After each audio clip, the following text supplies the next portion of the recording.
সবাইকে স্বাগত আমার চ্যানেলে। বিএড ফোর্থ সেমিস্টারের প্র্যাকটিকাম নিয়ে আজকের ভিডিওতে আলোচনা করব। তোমাদের এক্সামের ডেট দিয়ে দিয়েছে, ফোর্থ সেমিস্টারের রিটেন এক্সামের এবং প্র্যাকটিকাম জমা দেওয়ার সমস্ত আপডেট তোমরা এই চ্যানেল থেকেই পেয়ে যাবে এবং সেই ভিডিওটি আপলোড করা আছে, সেখান থেকে তোমরা ফুল ইনফরমেশান পেয়ে যাবে। এটা অবশ্যই দেখে নিও। আরও যে সমস্ত প্র্যাকটিকামগুলো বাকি আছে আমার আপলোড করা, আমি চেষ্টা করছি যত তাড়াতাড়ি সম্ভব সমস্ত প্র্যাকটিকামগুলো পরপর আপলোড করে দেবো। তার জন্য বলবো অবশ্যই চ্যানেলটিতে একটা সাবস্ক্রাইব করে নিও এবং যখনই ভিডিও আপলোড করবো যাতে তোমরা সেই নোটিফিকেশান পেয়ে যাও এবং তোমাদের প্রয়োজনীয় প্র্যাকটিকামগুলো অবশ্যই তোমরা লিখে নিতে পারো। দেখো, আজকে যেটা আলোচনা করব সেটা হলো কোর্স 8B এর text book analysis as prescribed in the uniform curriculum of WBUTTEPA। তোমরা জানো এই বর্তমানে WBUTTEPA ইউনিভার্সিটির চেঞ্জ হয়ে BSEU হয়েছে, তাই তোমাদের এই প্র্যাকটিকামটি করলেও অবশ্যই হবে। প্রথমে এখানে বিষয় দেখো, এখানে জেনারেল ইনফরমেশন বলে দেওয়া আছে, ঠিকই ইংলিশে দেওয়া আছে, তোমরা এগুলো বাংলায় লিখে নেবে। তোমাদের সম্পূর্ণ প্র্যাকটিকামটি বাংলাতে আমি আলোচনা করব। দেখো, প্রথমে হচ্ছে টাইটেল অফ দ্য বুক, বুকের টাইটেল দিতে হবে, অথার, পাবলিশার্স, ইয়ার অফ এরপরে আছে প্লেস অফ পাবলিকেশন, তারপরে আছে এডিশন, তারপরে আছে ল্যাঙ্গুয়েজ। এর পরবর্তী পয়েন্ট হলো review on external components. Review of external কম্পোনেন্টের মধ্যে গেট আপ, কভার, তারপরে বাইন্ডিং আছে, প্রিন্টিং আছে, কোয়ালিটি অফ দ্য পেপার আছে, ডেসক্রিপশন অ্যাবাউট দ্য অথার। পরবর্তী পয়েন্ট হলো review on internal components. Review on internal কম্পোনেন্টসের মধ্যে list of component, acknowledgement, list of tables, list of figures, তারপরে বলেছে appendices of question item, bibliography, chapterization, এই সমস্তগুলো। এর পরবর্তী পয়েন্ট হচ্ছে রিভিউ অফ কন্টেক্সট।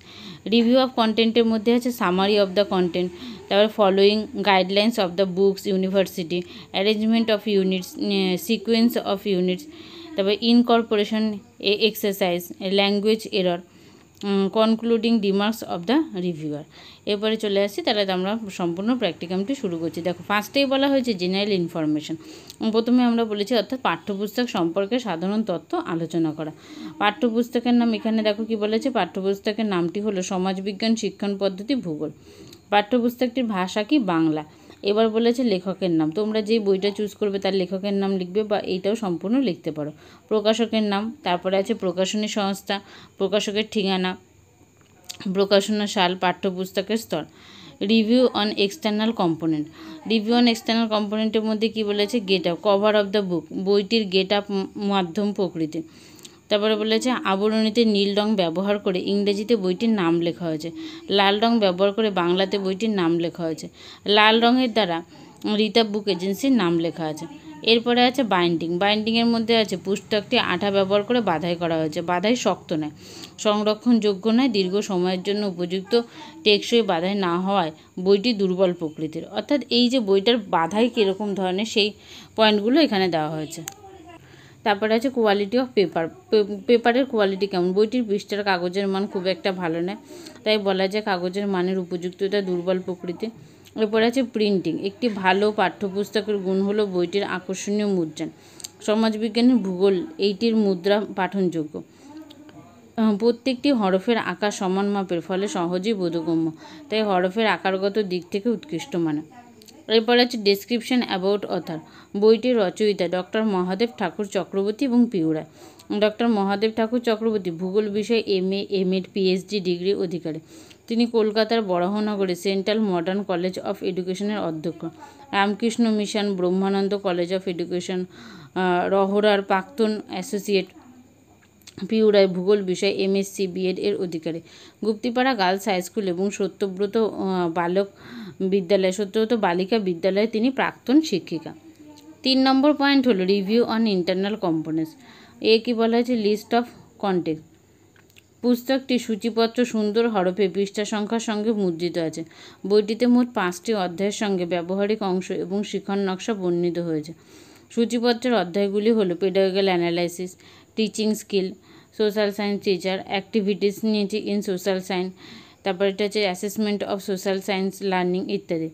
বিএডের প্র্যাকটিকামের ভূগোল বিষয়ে মানচিত্র দক্ষতার বিকাশ, সময়রেখা দক্ষতার বিকাশ আলোচিত হয়েছে। শিখন নকশাতে গুণাবলী এবং নমুনা প্রদর্শিত হয়েছে। বি বলা হয়েছে অ্যাকনোলেজমেন্ট। পাঠ্যক্রমের অন্তর্গত সমাজবিজ্ঞান শিক্ষণ পদ্ধতি ভূগোল পুস্তকটি 3rd সেমিস্টারে আছে। বইটি প্রকাশের জন্য ধন্যবাদ জানানো হয়েছে রীতা বুক এজেন্সির কর্ণধার শ্রী অজিত কুমার ভট্টাচার্য, শ্রী বিজু ভট্টাচার্য এবং তার সহযোগীগণকে। সকল তথ্য উৎস থেকে সহযোগিতা পাওয়া গেছে, সকলকে আন্তরিক অভ্যর্থনা প্রদান। সি বলা হয়েছে লিস্ট অফ টেবিল। বইটিতে মোট টেবিলের সংখ্যা নিম্নরূপ। এবার দেখো এখানে মোট কতগুলো টেবিল আছে, পৃষ্ঠা নম্বর কত, টেবিলের বিষয় কী, সেই সমস্ত জিনিসগুলো দেওয়া আছে। তোমরা এই ছকগুলো দেখে লিখে নেবে এইভাবে করে। তারপরে বলা আছে লিস্ট অফ ফিগার, অর্থাৎ পৃষ্ঠা নম্বর, তার সংখ্যা এবং বিষয়, অর্থাৎ কোথায় পর্বতে শৈলোৎক্ষেপণে বৃষ্টিপাতের ফিগার দেওয়া আছে, মূল্যায়নের ধারণা, পৃথিবীর অনুসুর অবস্থান, এই সমস্ত বিভিন্ন ধরনের ফিগারের লিস্ট দেওয়া আছে। তারপরে বলা হয়েছে পরবর্তী পয়েন্ট অ্যাপেন্ডিক্স অফ কোশ্চেন। পাঠ্যপুস্তকটি সকল এককে কোনো অনুশীলন নেই, যেহেতু একটি ভূগোল শিক্ষণ পদ্ধতির বই, তাই এখানে শিক্ষণ নকশা প্রস্তুতির উদাহরণ হিসাবে কাগজপত্র, অভিজ্ঞাপত্রে ছাত্রছাত্রীদের উদ্দেশ্য, শ্রেণীকক্ষে নির্বাচিত পাঠটির প্রশ্ন দেওয়া আছে। এছাড়াও শিক্ষণ কৌশলে শিক্ষার্থীদের সক্রিয়তা বজায় রাখতে কিছু প্রশ্নের অবলম্বন করতে হয়। বিবলিওগ্রাফি, বইটিতে কোনো বিবলিওগ্রাফি অর্থাৎ গ্রন্থপুঞ্জি নেই।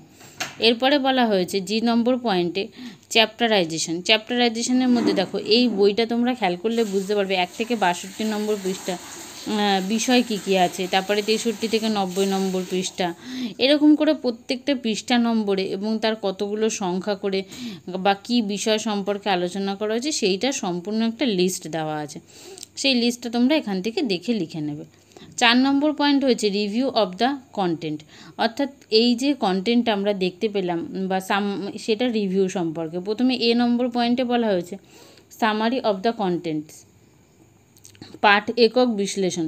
শ্রেণীকক্ষের শিক্ষক বা শিক্ষিকা যে বিষয় পড়াবেন তার সামর্থ্যভিত্তিক পাঠ একক ও উপ এককের বিভাজন, পিরিয়ড সংখ্যা নির্ধারণ ও শিক্ষণ কৌশল নির্ধারণ, অনুসন্ধানী প্রশ্নের অবতারণা, বিষয়বস্তুর ধারণা চিহ্নিত করার জন্য উপযুক্ত উদাহরণ উপস্থাপন, অভিজ্ঞাপত্রের খসড়া তৈরি, উদ্দেশ্যভিত্তিক প্রশ্নপত্র রচনা ইত্যাদির মাধ্যমে শিল্প সম্বন্ধীয় পাঠ একক বিশ্লেষণ করা হয়। তারপরে বলা হয়েছে শিক্ষণ দক্ষতা। মাইক্রো টিচিংয়ে কোনো পঠন পদ্ধতির ওপর ভিত্তি করে পরিকল্পনা রচনা করা হয়। এটি একটি ক্ষুদ্র পাঠদান। পর্যবেক্ষণকারী দ্বারা তাৎক্ষণিক পরামর্শ দেওয়া হয়, তার ভিত্তিতে পাঠটি পুনরায় পরিকল্পিত হয়, পুনরায় পাঠটির রিটিচিং এবং ফিডব্যাক হয়। তারপরে আছে সমাজবিজ্ঞান শিক্ষণ। একজন ভালো সমাজবিজ্ঞান শিক্ষকের শিক্ষাগত যোগ্যতা, পেশাগত যোগ্যতা থাকা দরকার। বিষয় সম্পর্কে স্বচ্ছ জ্ঞান, মনস্তত্ত্ব সম্পর্কে জ্ঞান, শিক্ষণ পদ্ধতির ধারণা, পর্যবেক্ষণ ক্ষমতা, বৈজ্ঞানিক দৃষ্টিভঙ্গি, নেতৃত্বদান এবং পরামর্শদান, আন্তর্জাতিক বোধ সম্পন্ন হতে হবে। শিক্ষকের ভালো গল্প বলার দক্ষতা অর্জন করতে হয়। এর পরবর্তী পয়েন্ট হচ্ছে সমাজবিজ্ঞানে ক্রিয়াকলাপ। এই অধ্যায়ে মেলা, প্রদর্শনী, শিক্ষামূলক ভ্রমণ, বিতর্ক সভা, দেওয়াল ও বাৎসরিক পত্রিকা, বিষয়ভিত্তিক ক্লাব আলোচিত আছে। মেলা হলো দেখা সাক্ষাৎ ও ভাব সম্মিলনের সংযোগ সেতু। প্রদর্শনী হলো গ্রামীণ মেলা, কুটির শিল্প ও বইমেলার প্রদর্শনী। শিক্ষামূলক ভ্রমণে প্রাকৃতিক, অর্থনৈতিক, মানবিক, ভূগোলে আলোচনা করা হয়। দেওয়াল ও বাৎসরিক পত্রিকা দৈনন্দিন জীবনে সীমাবদ্ধ মানুষকে বিশ্ব মানবতা ও বিশ্ব নাগরিকতার উন্মুক্ত প্রাঙ্গণে উত্তীর্ণ করে। এরপরে আছে সমাজবিজ্ঞান শিক্ষণ নির্ধারণ। কোনো কিছুর ওপর মূল্য আরোপ করাই হলো মূল্যায়ন। অ্যাসেসমেন্ট এবং ইভ্যালুয়েশন এর উদ্দেশ্য প্রকৃতি এক। মূল্যায়ন মৌখিক পরীক্ষা, ব্যবহারিক নির্দেশিত কর্মসূচি রূপায়ণের মাধ্যমে নির্ণয় করা হয়। শিক্ষামূলক অভিজ্ঞাগুলোকে শ্রেণীবিভক্ত না করে পরিমাপের উদ্দেশ্যে ভাগ করা যায়। ক বলা হয়েছে পারদর্শিতার অভিক্ষা, খ নির্ণায়ক অভিক্ষা, গ পূর্বভাস সূচক অভিক্ষা, ঘ বলা হয়েছে পর্যালোচনামূলক অভিক্ষা। এর পরবর্তী বি পয়েন্ট হলো following guidelines of the board or university. তোমরা পুস্তকটি এখানে WBUTT ইউনিভার্সিটি আছে সেটা না লিখে BSAU ইউনিভার্সিটি লিখবে। গাইডলাইন্স মেনে অধ্যায় ও অধ্যায়ের অন্তর্গত একক, উপ একক, শিরোনাম ও উপশিরোনাম স্পষ্টভাবে উল্লেখ করা হয়েছে। নির্দিষ্ট পাঠ্যক্রম অনুযায়ী পাঠ্য বিষয়গুলো ধারাবাহিক ও সম্পূর্ণভাবে আলোচনা করা হয়েছে। সি বলা হয়েছে অ্যারেঞ্জমেন্ট অফ ইউনিটস। পাঠ্যপুস্তকটিতে নির্দিষ্ট পাঠ্যক্রম অনুযায়ী পাঠ্য এককগুলি ধারাবাহিকভাবে এবং সম্পূর্ণভাবে আলোচনা করা হয়েছে। অধ্যায়গুলোর প্রথমে ধারণা, পরে বিষয়বস্তু এবং পরিশেষে অনুশীলন দ্বারা সমাপ্ত হয়েছে। উদ্দেশ্যভিত্তিক বিষয়বস্তুর প্রাসঙ্গিকতা, পাঠ্য বিষয়ের ব্যাপ্তি, শ্রেণীগত উপযোগিতা, অবরোহ পদ্ধতি, ধারণা বোঝাতে উদাহরণ এবং বিশ্লেষণ উন্নত মানের, বিষয় বিন্যাস, শিরোনাম, উপশিরোনাম, ধারণা, বক্তব্য প্রকাশের স্বচ্ছতা, যথাযথ শব্দের উপস্থিতি লক্ষ্য করা যায় উৎকৃষ্ট। তাই বইটি অধ্যায়ের উপস্থাপনায় উন্নত। ডি. Sequence of unit. বইটিতে পাঠ্য এককগুলো নির্দিষ্ট পাঠ্যক্রম মেনে ক্রমানুযায়ী সম্পূর্ণভাবে আলোচনা করা হয়েছে। পাঠটির প্রথমে বিষয়বস্তু বিশ্লেষণ, যেমন পূর্ব অভিজ্ঞতা, শিক্ষামূলক উদ্দেশ্য, শিখন কৌশল, অভিজ্ঞাপত্র, উদ্দেশ্যভিত্তিক প্রশ্নপত্র ক্রমে আলোচিত হয়েছে। অনুকৃত পাঠটির ক্ষেত্রে শিখন দক্ষতা বৃদ্ধির জন্য পাঠ সূচনার দক্ষতা, প্রশ্নকরণের দক্ষতা, ব্যাখ্যাদানের দক্ষতা, উৎসাহদানের দক্ষতা, কৃষ্ণফলক ব্যবহারের দক্ষতা, পাঠ সমাপ্তির দক্ষতা বৃদ্ধির কৌশল আলোচিত হয়েছে।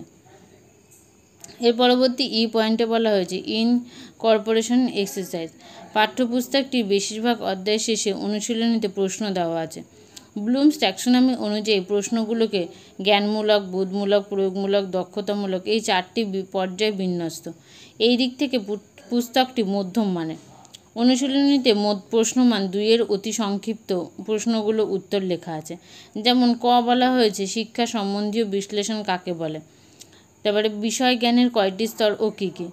এরপরে বলা হয়েছে সংক্ষিপ্ত উত্তরভিত্তিক প্রশ্ন এবং রচনাধর্মী উত্তরধর্মী প্রশ্নগুলোর উত্তর লেখা নেই। পৃষ্ঠা নম্বর প্রদত্ত আছে।